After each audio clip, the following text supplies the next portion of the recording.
కార్మికుల ఆందోళనతో Visakha steel plant యాజమాన్యం దిగొచ్చింది. కాంట్రాక్ట్ కార్మికులను విధుల్లోకి తీసుకునేందుకు అంగీకారం తెలిపింది.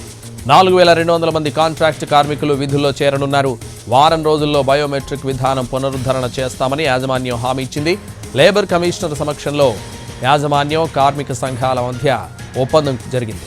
దీంతో ఆందోళన విరమిస్తున్నట్లు కాంట్రాక్ట్ కార్మికులు తెలిపారు.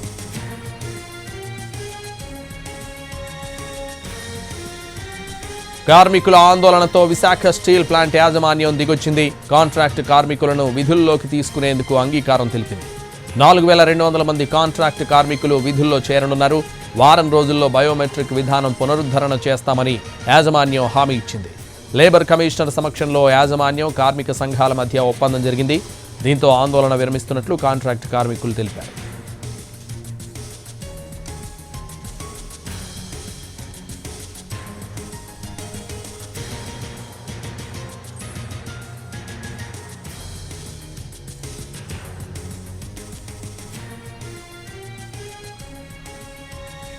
కార్మికుల ఆందోళనతో విశాఖ స్టీల్ ప్లాంట్ యాజమాన్యం దిగొచ్చింది.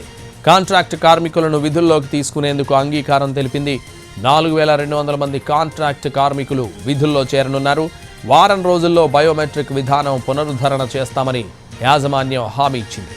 లేబర్ కమిషనర్ సమక్షంలో యాజమాన్యం కార్మిక సంఘాల మధ్య ఒప్పందం జరిగింది. దీంతో ఆందోళన విరమిస్తున్నట్లు కాంట్రాక్ట్ కార్మికులు తెలిపారు.